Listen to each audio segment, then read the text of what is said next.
Antony Blinken's four-year run as Secretary of State is coming to an end, with him still very much on the move.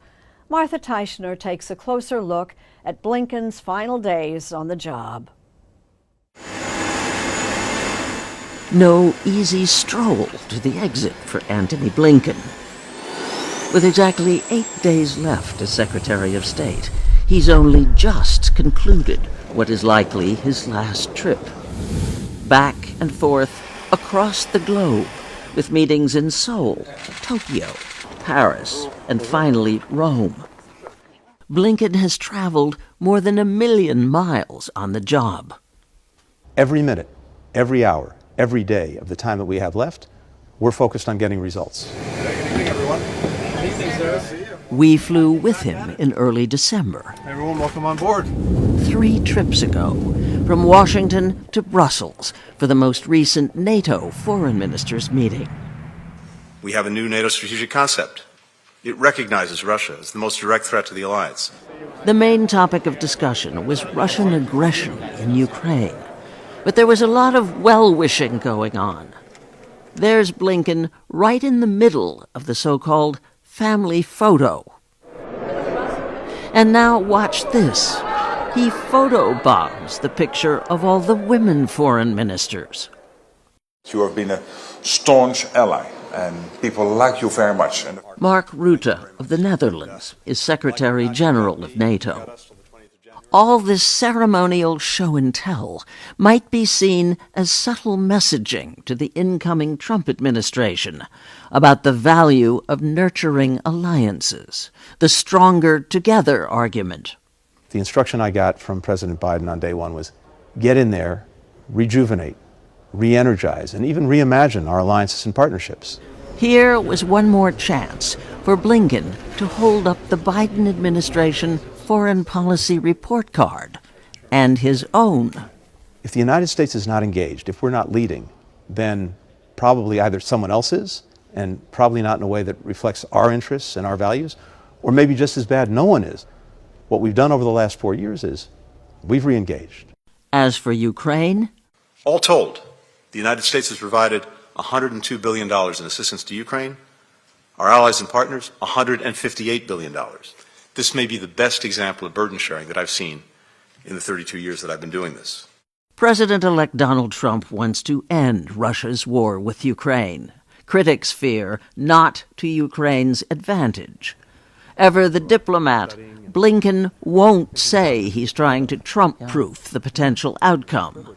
For any of us to really speculate at this point, I don't think makes a lot of sense. What does make sense is to make sure that we give the next administration, we give the incoming Trump administration, the strongest possible hand for it to play around the world, whether it's on Ukraine or anything else. 62 years old, Antony Blinken was practically born to be Secretary of State. His father, financier and philanthropist Donald Blinken, served as ambassador to Hungary. His stepfather, international lawyer and humanitarian Samuel Pizar, was a Holocaust survivor from Poland. He was on a death march out of the camps, and he and some friends managed to escape the death march itself, hid out in the Bavarian woods. They saw a tank with a 5-pointed white star. And the hatch opened up, and a very large African-American GI looked down at him. And he got down on his knees and said the only words that he knew in English that his mother had taught him before the war. God bless America. And the GI lifted him into the tank, into freedom, into the United States. Those are the stories that I grew up hearing, and it made me feel that there was something special about our country. Blinken grew up in Paris. He went to Harvard, Columbia Law School, and in 1993, during Bill Clinton's first term, began his diplomatic career at the State Department. During one administration after another, Antony Blinken was always in the room where it happens. There he is in the famous picture when President Obama took out Osama bin Laden. Blinken was National Security Advisor to then Vice President Joe Biden. They are exceptionally close. Here he is with his family, clowning with Biden at the White House last fall.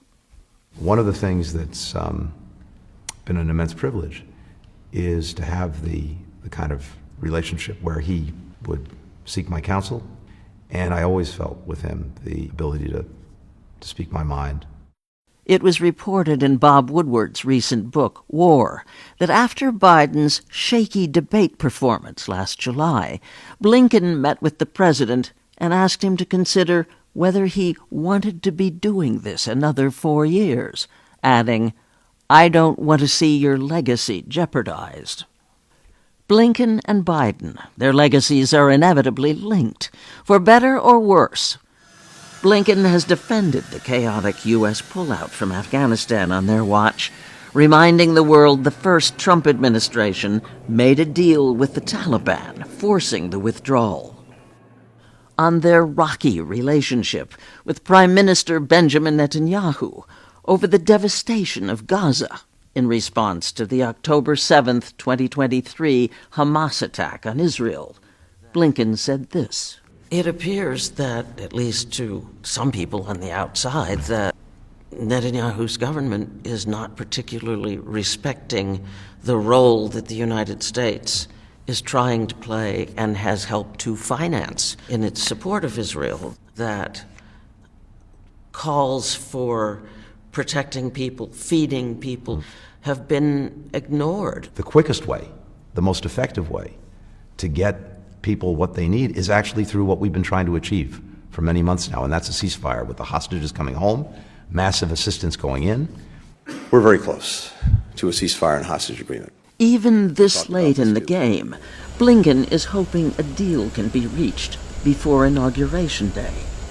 But if not, when that agreement is reached, it will be on the basis of what President Biden put forward. who will get the credit?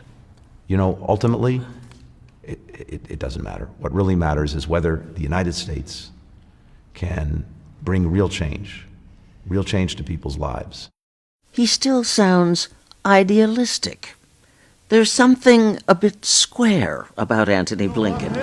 After all, he's the guy who promoted music diplomacy by performing the Muddy Waters blues standard Hoochie Coochie Man in a suit and tie. What will he do now? He's vague on that. And there's what he said to me in Brussels as he left NATO headquarters for the last time as Secretary of State.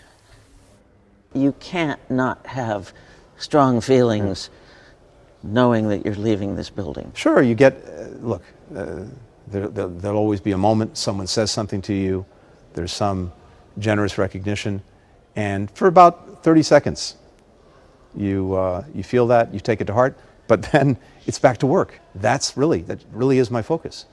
Now, talk to me on January 21st.